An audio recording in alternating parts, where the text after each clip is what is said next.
আচ্ছা, এটা তো আমরা বলছি যে বি থেকে এতে আসতে 5 ঘন্টা সময় লাগবে।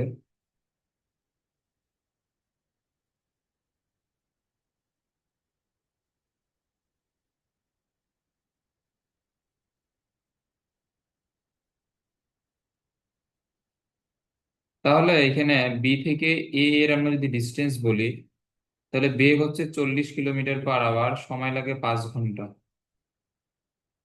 তাহলে এটা হচ্ছে 200 কিলোমিটার। এটা আশা করি বুঝছো।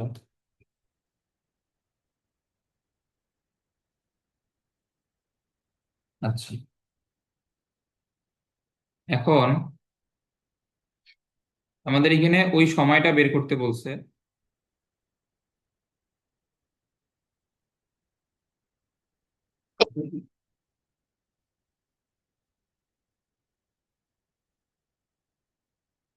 এখন আমরা এখানে মনে করি যে টি সময় পরে এদের মধ্যবর্তী যে ডিস্টেন্স এটা সর্বনিম্ন হবে।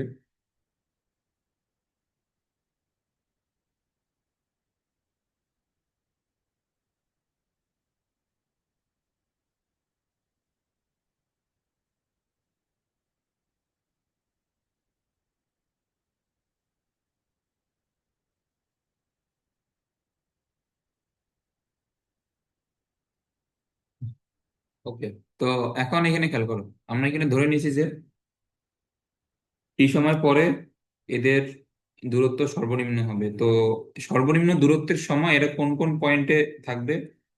একটা থাকবে ডি পয়েন্টে, আর একটা থাকবে সি পয়েন্টে। আমরা কিন্তু এটা আমরা ধরে নিছি। ওকে,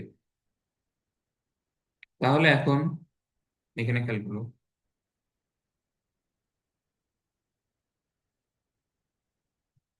তাহলে এ থেকে ডি তে আসার সময় প্রথম ট্রেনের জন্য টি, আর বি থেকে সি তে আসার সময় প্রথম ট্রেনের জন্য টি। এগুলো কি বুঝতেছো? হ্যাঁ। আচ্ছা, তাহলে এখানে প্রথম ট্রেনের বেগ হচ্ছে থার্টি 30 কিলোমিটার পার আওয়ার। তাহলে এ থেকে ডি, এটা কি হবে? বেগ ইন্টু সময় হচ্ছে টি, মানে 30 টি। এটা ক্লিয়ার? আর এখানে এই দ্বিতীয় ট্রেন কিন্তু আসতেছে এ পয়েন্টের দিকে, তাহলে বি থেকে সি এই ডিস্টেন্সটা হবে 40 ইন্টু সময় হচ্ছে টি, মানে 40 টি। এটা আশা করি বুঝছো। তাহলে এ থেকে সি এটা কি হবে বলো তো? বি থেকে এ টোটাল ডিস্টেন্স হচ্ছে 200, বি থেকে সি হচ্ছে 40 টি, তাহলে এ থেকে সি হচ্ছে 200 - 40 টি। এটা ক্লিয়ার? হ্যাঁ। এখন আমাদের সর্বনিম্ন দূরত্ব এখানে কোনটা? সর্বনিম্ন দূরত্ব হচ্ছে, এই যে আমরা তো এটা ধরে নিয়েছি যে সি থেকে ডি এই ডিস্টেন্সটা হচ্ছে সর্বনিম্ন।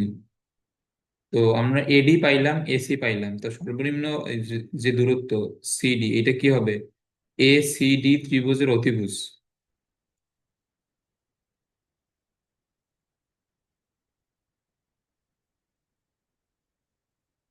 তাহলে সর্বনিম্ন দূরত্ব সিডি স্কোয়ার সমান কি হবে? AD square plus AC square. Just পিথাগোরাসের সূত্র আর কি।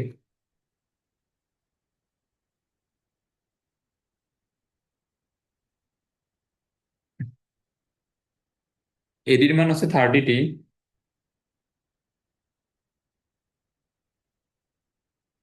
মানে এটা হচ্ছে 900 টি স্কোয়ার, আর এটা হচ্ছে 200 - 40 টি এর উপর স্কোয়ার।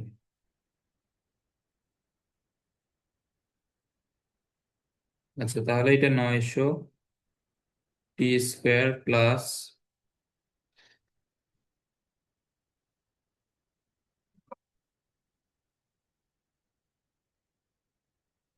আচ্ছা এখানে 200-র উপর স্কোয়ার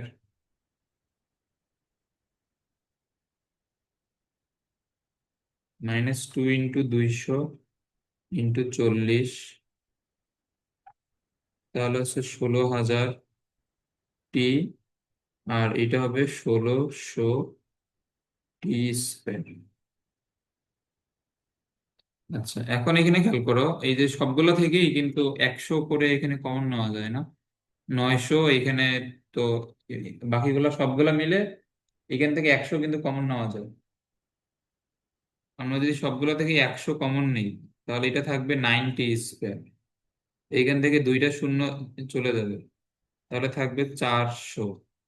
এখান থেকে দুইটা শূন্য চলে গেলে 160। এখান থেকে চলে গেলে 16। এটা বুঝছো? হ্যাঁ, বুঝছি। তাহলে 9 আর 16 মিলে 25।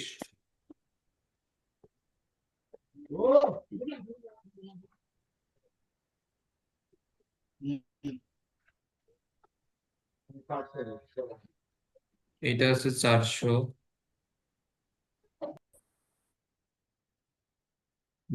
আর আমরা যদি এটাকে,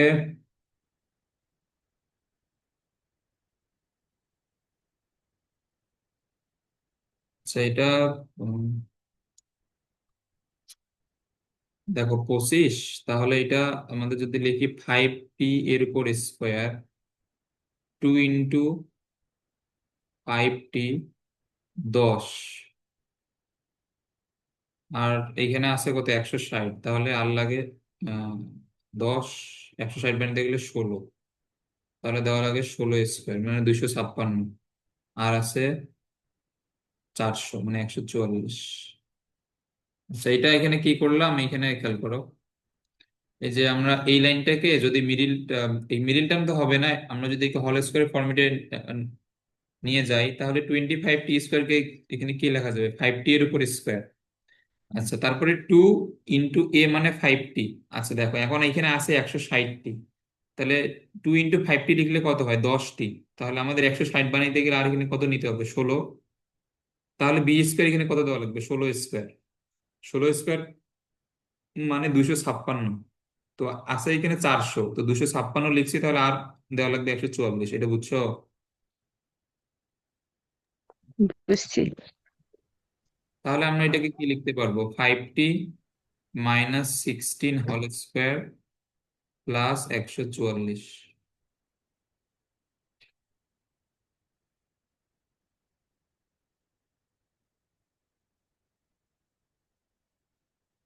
আচ্ছা,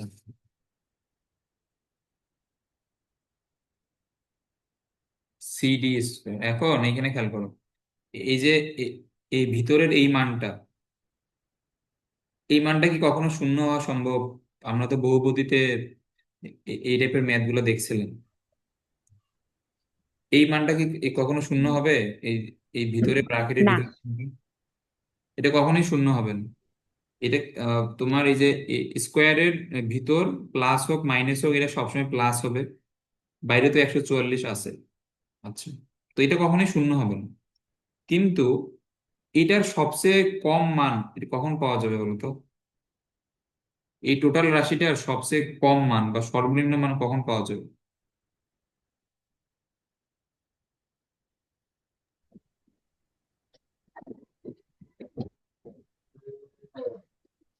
যখন 5t - 16 জিরো হবে। হ্যাঁ, যখন 5t - 16 জিরো হবে। তাহলে এখানে আমাদের সর্বনিম্ন দূরত্ব হচ্ছে সিডি। তো আচ্ছা, এটা সর্বনিম্ন দূরত্ব, এটা প্রথমেই লেখা হয়তো ঠিক হয় নাই। মানে এটার এই দুইটার মধ্যবর্তী দূরত্ব হচ্ছে সিডি, তো সিডি এর মান বের করার পরে এটার যে লোয়েস্ট মান, অর্থাৎ সিডি সর্বনিম্ন হবে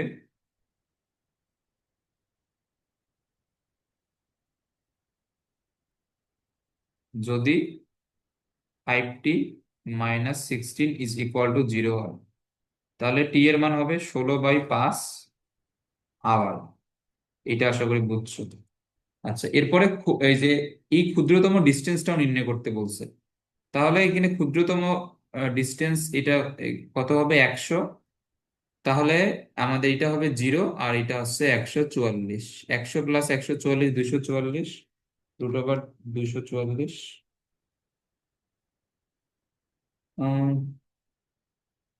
না না, প্লাস কেন, ধরো এটা তো 0 + 144 মানে 100 × 144। এটা আছে 120 কিলোমিটার, কারণ এখানে আমরা সবগুলো কিলোমিটার/আওয়ার এবং এখানে এই সময়টাকে খাবারে লিখছি। এটা বুঝছো ম্যাথটা? হ্যাঁ, বুঝছি। ম্যাথটা খুব বেশি জটিল না কিন্তু, ছোট ম্যাথ। বাট এখানে এই যে শুরুতে ট্রেন কে কোন দিকে আসতেছে বা কোন পয়েন্টের ডিস্টেন্স গুলো কিভাবে নিব, এটা বুঝতে একটু সমস্যা হয় আর কি। তো এগুলো করে আসলে আর পরীক্ষা হলে এই টাইপের ম্যাথ আসলে প্রবলেম হবে না।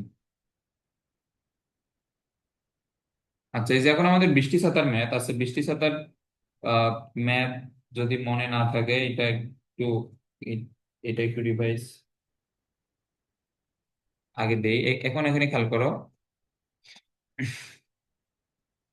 আমাদের নর্মালি কি হয় যে আমরা সাইকেল নিয়ে অথবা হেঁটে এখানে সামনের দিকে যাই, আর বৃষ্টি নর্মালি আমরা ধরে নেব যে বৃষ্টি আমাদের মাথার উপর খাড়াভাবে পড়তেছে। তাহলে বৃষ্টির বেগের যে ডিরেকশন, এটা হচ্ছে এই দিকে। আমরা এখানে যাইতেছি VM মানে মানুষের বেগ, আর এটা হচ্ছে V অফ রেইন। ওকে, তো এখন আমরা যদি সিনারিওটাকে এইভাবে চিন্তা করি, তাহলে আমাদের এখানে কি হবে, এখানে দুইটা এই যে ভেক্টরের পাদবিন্দু কিন্তু সেম জায়গায় নাই, তো আমরা এখানে কি করব, বৃষ্টির বেগটাকে আমরা একটু নিচে নিয়ে আসব।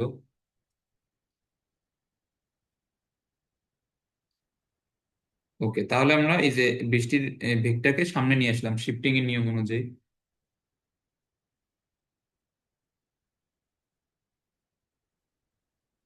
আচ্ছা, এখন এই যে লোকটি কোন দিকে ছাতা ধরবে, এর জন্য আমরা এখানে কি করি যে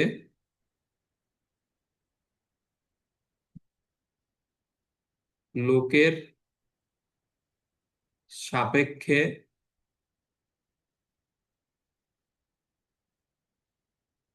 বৃষ্টির বেগ অথবা বৃষ্টির আপেক্ষিক বেগ। আচ্ছা, আমরা এইটা এইটা বের করতাম, লোকের সাপেক্ষে বৃষ্টির বেগ। ওকে, তো আমরা যখন ভেক্টর পড়ছিলাম এবং নিউটনের বলবিদ্যা পড়ছিলাম, আমরা যার সাপেক্ষে নিব তার বেগটাকে ঠিক উল্টো দিকে নিয়ে আসতে হয়। এগুলো মনে আছে? হ্যাঁ। তো এখন আমরা যেহেতু আমাদের ছাতা কোন দিকে এখানে ধরতে হবে, এখানে যে লোকের সাপেক্ষে বৃষ্টিটা যেদিকে পড়বে ওই দিকেই তো আমাদের মেইনলি ছাতাটা এখানে ধরতে হবে। তো এখন আমরা যদি যার সাপেক্ষে নিব তার বেগটাকে নিয়ে আসলাম ঠিক উল্টো দিকে। আচ্ছা, তাহলে এখন আমাদের এখানে বেগ হচ্ছে দুইটা, একটা হচ্ছে এই VM আর একটা হচ্ছে VR।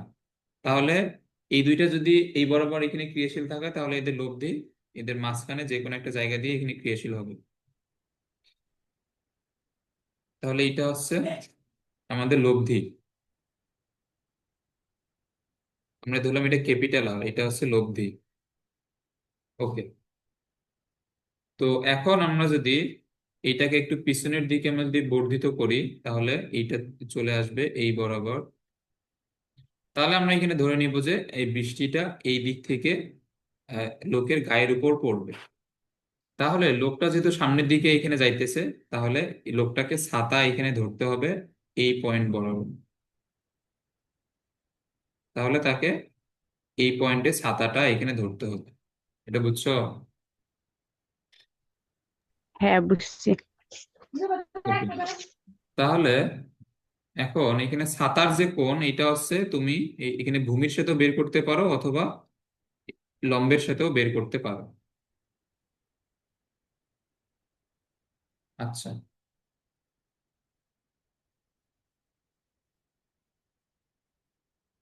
আর আর এখানে আলফা এখানে কত বলতো?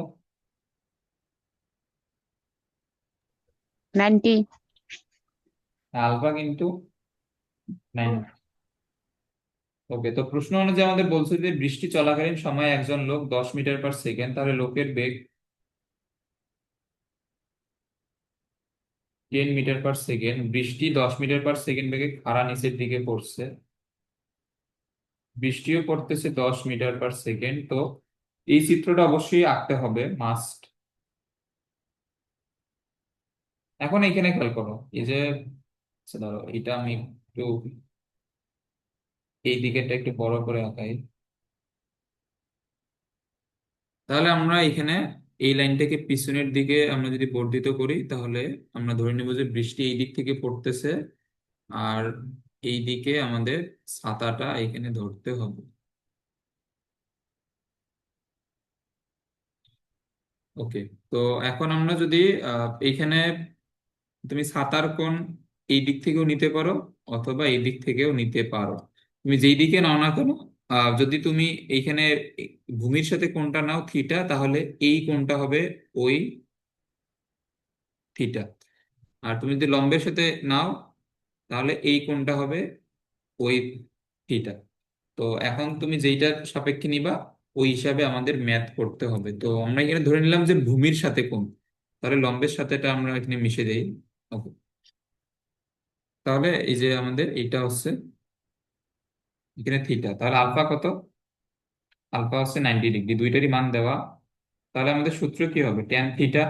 তো এখন খেয়াল করো, আমরা যখন ভূমির সাথে কোণটা বিবেচনা করলাম ছাতা, তখন এই যে লব্ধির কোণ থিটা, এটা কার সাথে আসছে? বল দুইটার মধ্যে বা মেইন ভেক্টর দুইটার মধ্যে, সরি বল না তো বেগ। এইখানে আমাদের লব্ধির কোণ যে থিটা, এটা আসছে ভি এম এর সাথে। তো এখানে নিচে কি বসবে? ভি এম বসবে আলাদা, আর এটা হবে ভি আর কজ আলফা, উপরে বসবে ভি আর সাইন আলফা। এটা বুঝছো? হ্যাঁ, বুঝছি।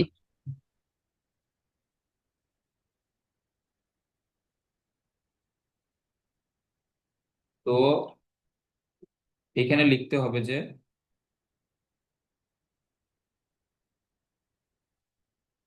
আহ, মনে করি ভূমির সাথে থিটা কোণে ছাতা ধরতে হবে। আচ্ছা। আর তুমি এগুলো রিভাইজ দিবা। আর হচ্ছে যে কালকে বন্ধ থাকবে আর কি, কারণ আজকে আমার সারাদিন যাবে ফুটবল খেলতে। তো মানে ফুটবল টুর্নামেন্ট আমাদের পুরা ভার্সিটি সিনিয়র জুনিয়র সবার মধ্যে। তো সকালে খেলছিলাম, তো আমাদের আরো রাতে আর কি সেমিফাইনাল ফাইনাল ম্যাচ আছে। তো এগুলো খেলতে খেলতে রাত 12টা বেজে যাবে আর কি। তো আমার আবার রবিবারে পরীক্ষা আছে, তো আজকে সারাদিন ফুটবল খেলতে যাবে আমার, কালকে পড়াশোনা করতে হবে আর কি সারাদিন। ওকে। তো এইগুলো রিভাইজ দিয়ে আসবা। এই যে ভেক্টরের এই যে আমাদের এইখানেও কিন্তু লম্বাংশের ম্যাথ আছে। তো লম্বাংশ তো আমরা অলরেডি ইয়াতে করে ফেলছি, স্থিতিবিদ্যায়। আর একটা জিনিস, 9-10-এর যেগুলা এই যে গতি চ্যাপ্টার ছিল, 9-10-এর গতি চ্যাপ্টারটা রিভিশন দিয়ে আসবো। এই যে আমাদের এস সমান u t plus half g t square.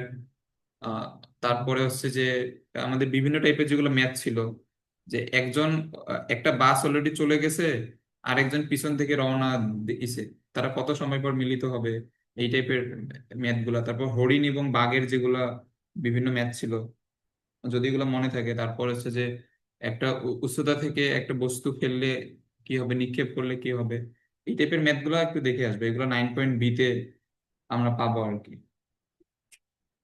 এই যে যেগুলো বাসের ম্যাথ বললাম, যে একজন লোক বাস অলরেডি ছেড়ে দিছে, একজন লোক পিছন থেকে দৌড়াইতেছে, সে কত সময় পর বাসকে ধরতে পারবে, বা তাদের আহ, দেখা হবে কিনা, এই টাইপের ম্যাথ গুলা কিন্তু 9-10 ছিল।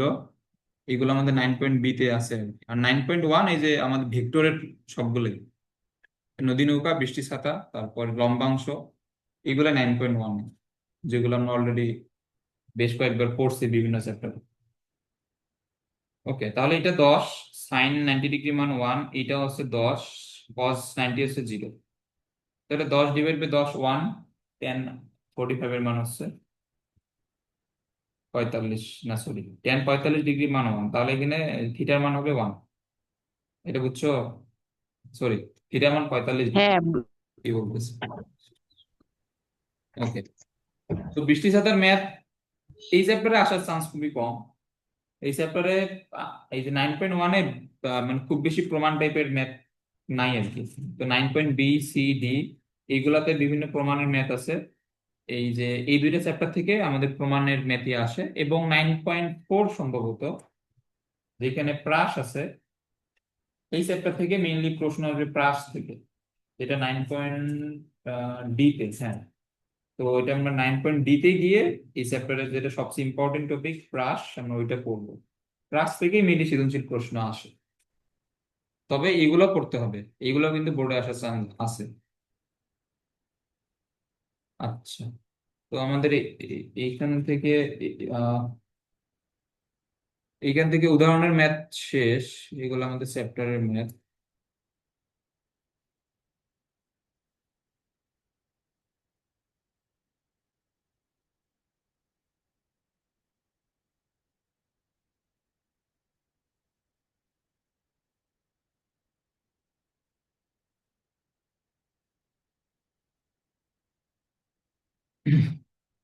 আচ্ছা, এখানে বলছে একটি বস্তুর উপর সেকেন্ডে আহ প্রথম, আচ্ছা এটা তো সহজ।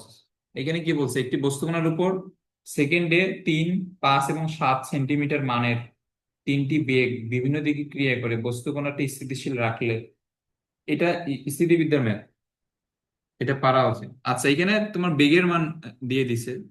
আমরা যদি এটাকে বল ধরে যদি এখানে চিন্তা করি, এটা একটা বস্তু, এর উপর তিনটা বেগ এইখানে ক্রিয়াশীল, একটা হচ্ছে 3,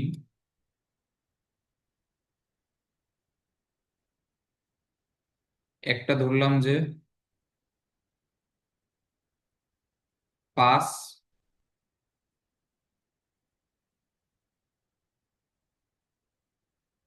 আচ্ছা, এগুলো তো নিউটন না, এগুলো তো বেগ।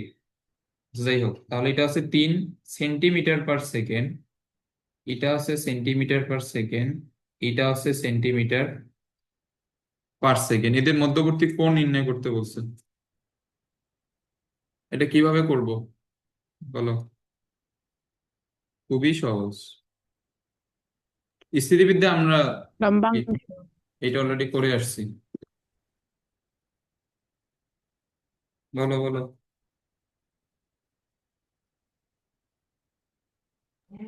এ- এটা লম্বাংশ দিয়ে করবো। এখানে বলছে যে প্রথম দুইটার মধ্যবর্তী কোণ, মানে প্রথম দুইটা হচ্ছে 3 এবং 5-এর মধ্যবর্তী কোণ বের করতে বলছে। এখানে তোমার তিনটা কোণই কিন্তু বের করতে বলে নাই, তোমাকে শুধু 3 এবং 5-এর মধ্যবর্তী কোণ বের করতে বলছে। এই প্রশ্ন পড়ো, তিনটা বল এখানে ক্রিয়াশীল। আচ্ছা, বল না বেগ, যাই হোক একই জিনিস। ভেক্টর, তিনটা ভেক্টর ক্রিয়াশীল, ক্রিয়া করে বস্তু কণাটিকে এখানে স্থিতিশীল রাখছে। তো এখানে শর্ত কি হবে বলো তো?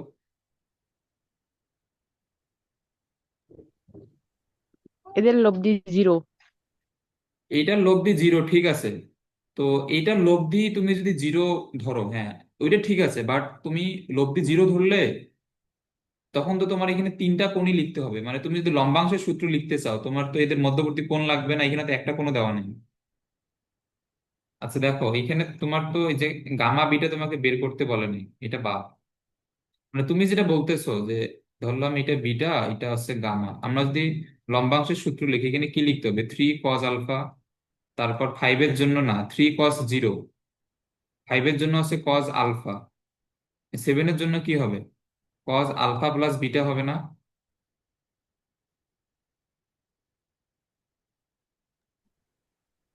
হ্যাঁ, এ বুঝো নাই? বুঝছি। তো এখন তো তোমার এখানে আলফার মানও জানা নাই, আলফা এবং বিটার মানও জানা নাই, গামার মানও জানা নাই, তুমি লম্বাংশ দিয়ে তুমি কিভাবে মান বের করবে?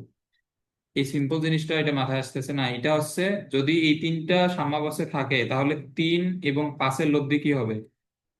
7 হবে। এগুলো পড়াইছিলাম না স্থিতিবিদ্যায়।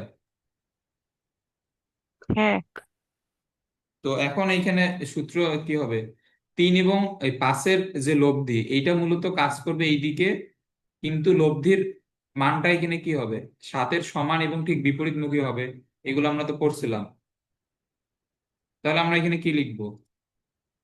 7 square, 3 square, 5 square, 2, three, five, three এবং ফাইভের মধ্যবর্তী কোণ আলফা। তো তুমি এখান থেকে আলফার মান বের করবে। এটা বুঝছো? বুঝছি। এটা আসবে 60 ডিগ্রি। খুবই সহজ একটা ম্যাথ, এটা কিন্তু বোর্ডে আসছে।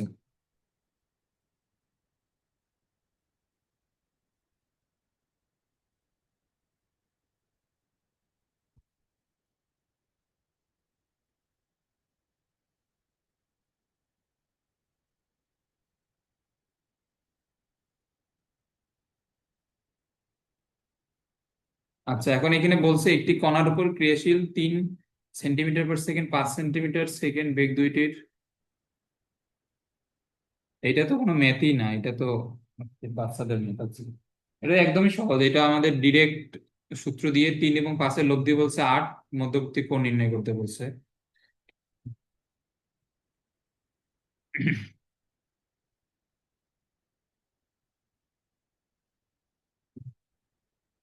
আচ্ছা, দুইটি বস্তুকণার বৃহত্তম লব্ধি কি?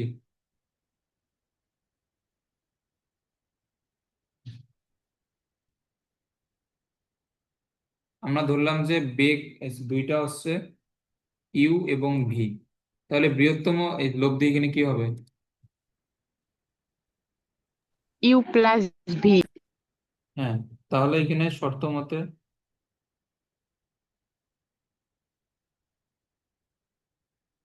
ইউ প্লাস ভি এর মান হচ্ছে 14 মিটার/সেকেন্ড, ক্ষুদ্রতম লব্ধি ইউ মাইনাস ভি। তো এটা লিখতে গেলে আমাদের ধরে নিতে হবে ইউ ইজ গ্রেটার দেন, ধরো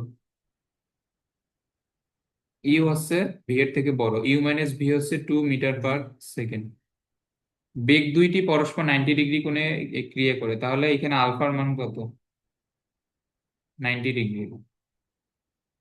এদের লব্ধির মান অর্থাৎ আর এর মান বের করতে বলছে, খুবই সহজ। এটা 1 নম্বর সমীকরণ, এটা 2 নম্বর সমীকরণ। 1+2 দিলে এখানে কি আসবে? 2 ইউ এর মান আসবে 16, ইউ এর মান আসবে 8, অতএব ভি এর মান আসবে 6। আলফা দেওয়া আছে, লব্ধি বের করবো। বুঝছো এটা? হ্যাঁ, বুঝছি।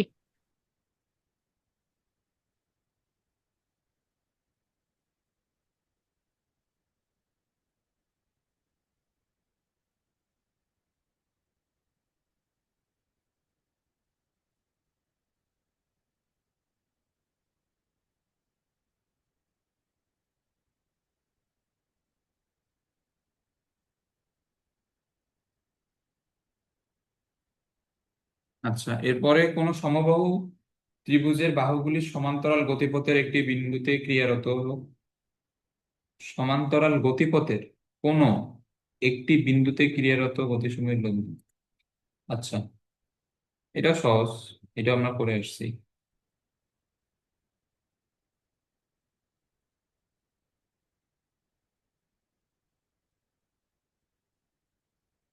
এখানে কি বলছে? 1, 2 এবং 3 মানের তিনটা বেগ। এইখানে হচ্ছে যে সমবাহু ত্রিভুজের বাহুগুলি সমান্তরালে ক্রিয়াশীল, আমাদের এটা বলছে। তো আমরা যদি এখানে ধরে নেই এই বরাবর 1, এই বরাবর 2, এই বরাবর 3, এদের লব্ধি বের করতে বলছে। এটা তো এখন পারা উচিত। এটা পারবা না? এটা ভেক্টর শিফটিং করলে এটা কি হবে? পারবো। এই টাইপের ম্যাথ আমরা অনেকবার করে আসছি। এটা হচ্ছে 1, আর 3 আসবে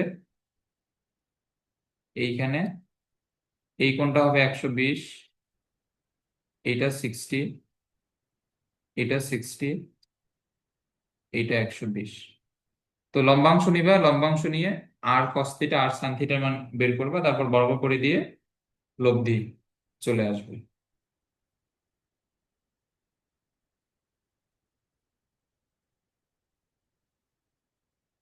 একটি কণা একটি সরলরেখা বরাবর 3 মিটার/সেকেন্ড গতিতে চলছে। 3 সেকেন্ড পর কণাটির গতির সাথে লম্ব বরাবর 4 সেন্টিমিটার গতি সংযোজন করা হলো। 2 সেকেন্ড পরে, তার 2 সেকেন্ড পর কণাটি যে বিন্দু থেকে যাত্রা শুরু করেছিল তা হতে কত দূরে থাকবে? তার 2 সেকেন্ড। আচ্ছা, অনেক কাহিনী।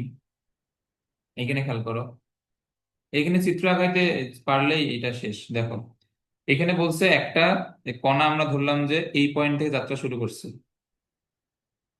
এই পয়েন্ট থেকে সে 3 মিটার পার সেকেন্ড গতিতে চলতেছে, 3 সেকেন্ড গেল। তাহলে 3 মিটার পার সেকেন্ড গতিতে সে 3 সেকেন্ড গেল।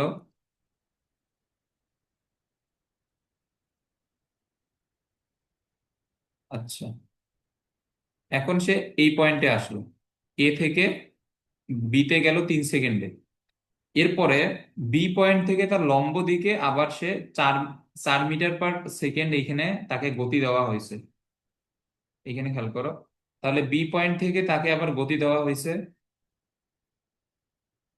4 মিটার পার সেকেন্ড। সে এখন ধরলাম যে সি পয়েন্টে আসলো। আচ্ছা, তো আমাদের প্রশ্ন অনুযায়ী এখানে এবি এখানে কত হবে বলো তো? এখানে এবি বরাবর বেগ ছিল 3 মিটার পার সেকেন্ড, সময় ছিল 3 সেকেন্ড, তাহলে এটা দূরত্ব কি হবে? বেগ ইন্টু সময় মানে 9 মিটার, এটা বুঝছো? হ্যাঁ, বুঝছি। এবং বি বিন্দুতে আসার পরে তাকে 4 মিটার পার সেকেন্ড বেগ দেওয়া হয়েছে। তার 2 সেকেন্ড পরে সে একটা বিন্দুতে গেছে, তাহলে বি থেকে সি তার বেগ ছিল 4, সময় ছিল 2 সেকেন্ড, তাহলে এটা হচ্ছে 8 মিটার।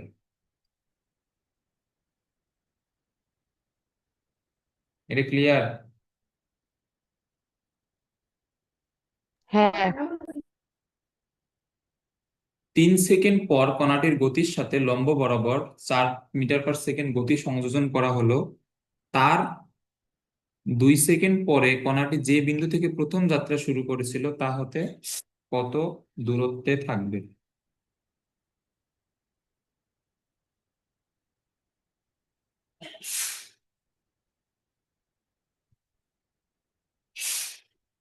আচ্ছা, একটু দাঁড়াও, এখানে হচ্ছে যে ও বিন্দু, এ বিন্দু থেকে যাত্রা শুরু করে সে হচ্ছে যে আমাদের পৌঁছাবে বি বিন্দুতে।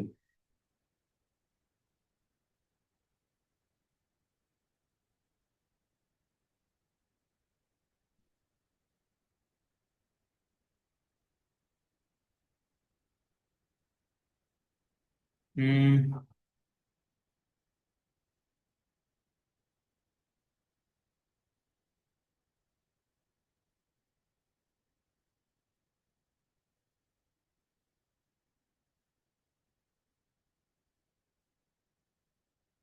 আচ্ছা আচ্ছা, একটু দাঁড়াও।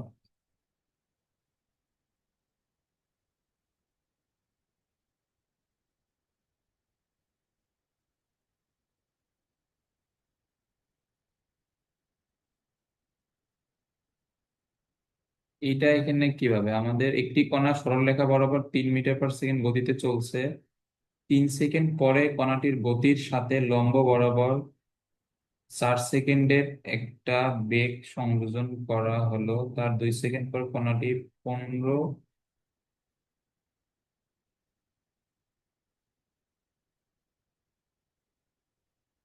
তার 2 সেকেন্ড পর কণাটি যদি আসছে, দাঁড়া এটাতে। আচ্ছা ওয়েট, আমি এটা একটু দেখতেছি। এখানে যদি ও থেকে যাত্রা শুরু করে 3 মিটার পার সেকেন্ডে বেগে, 3 সেকেন্ডে এ বিন্দুতে আসলো। আচ্ছা, তারপরে এ সময় পূর্বের গতির সাথে লম্ব বরাবর 4 মিটার পার সেকেন্ডের বেগ যুক্ত হয়। এর 2 সেকেন্ড পরে বস্তু কণাটি সি বিন্দুতে অবস্থান করে।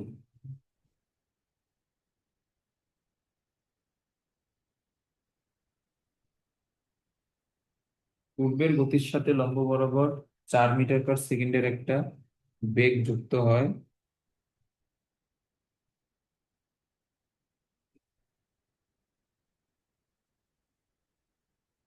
এবং এর 2 সেকেন্ড পর বস্তু কণাটি সি বিন্দুতে অবস্থান করে।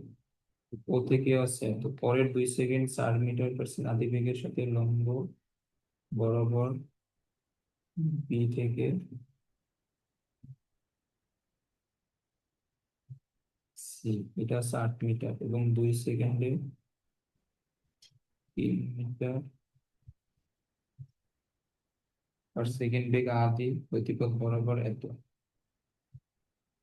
আচ্ছা আচ্ছা আচ্ছা, দাঁড়াও, এটা এটা এখানে খেয়াল করো। সে ও থেকে, আচ্ছা এখানে, তাহলে এখানে একটু চেঞ্জ করে দিই। ও থেকে এ হচ্ছে 9 মিটার। আচ্ছা দেখো, এ বিন্দুতে এখানে আমার প্রথমে বাংলা ভাষাটা বুঝতে একটু প্রবলেম হয়েছিল। সে যখন এ বিন্দুতে যখন আসলো, এ বিন্দুতে আসার পরে তার কিন্তু একটা, এই যে ও এ, তার যে প্রথম বেগটা ছিল 3 মিটার পার সেকেন্ড, এই বেগটা কিন্তু অলরেডি এখানে, এই বেগটাকে কিন্তু তুলে নেওয়া হয় নাই। 3 মিটার পার সেকেন্ড একটা বেগ কিন্তু আছে, এবং তার সাথে এটার দিকে লম্ব বরাবর একটা 4 মিটার পার সেকেন্ডের বেগ অ্যাড করা হয়েছে। এটা বুঝছো? হ্যাঁ, বুঝছি। এই কোণটা হচ্ছে 90 ডিগ্রি। তাহলে সে কোণ বরাবর এখানে এই চলে যাবে বলো তো?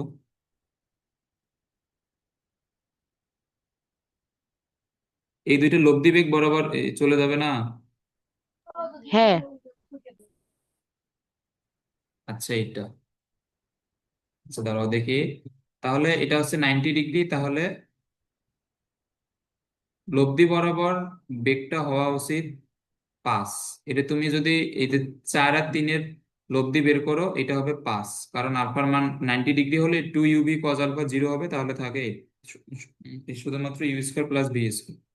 তাহলে এটা হচ্ছে 5। এটা ধরলাম যে সি বিন্দুতে আসলো, তাহলে এ থেকে সি হওয়া উচিত 10। এটা বুঝছো? কারণ এই বরাবর সে এখানে কত সেকেন্ড চলছে, 2 সেকেন্ড না? তার তার লব্ধি বেগ 5 হবে। 4 এবং 3-এর লব্ধি বেগ 5 হবে, কারণ আলফার মান 90 ডিগ্রি, তুমি এটা বের করে দেখবে যেটা 5 আসবে। তাহলে এ থেকে সি 10 মিটার হবে না, কারণ এখানে বেগ কত, বেগ হচ্ছে 5, সময় হচ্ছে 2। এটা বুঝছো? হ্যাঁ, বুঝছি। আচ্ছা, এখন আমাদের মেইনলি বের করতে হবে এ থেকে সি, এই ডিস্টেন্সটা।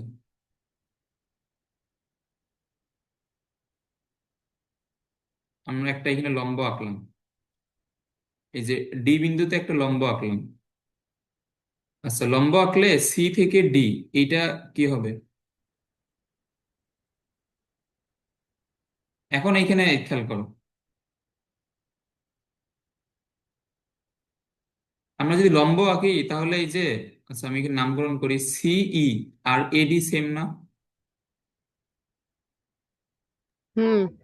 আচ্ছা দেখো, সিই এখানে কি বলতো, এডি বরাবর বেগ 3, সময় কত? সময় হচ্ছে 2 সেকেন্ড। না, কারণ এখানে তো, আচ্ছা এটা, দাঁড়াও, এটা সময় শেষ, আমি আর একটা লিঙ্ক দিয়ে এটা 5 মিনিটে এটা একটু বোঝাই দিই দাও।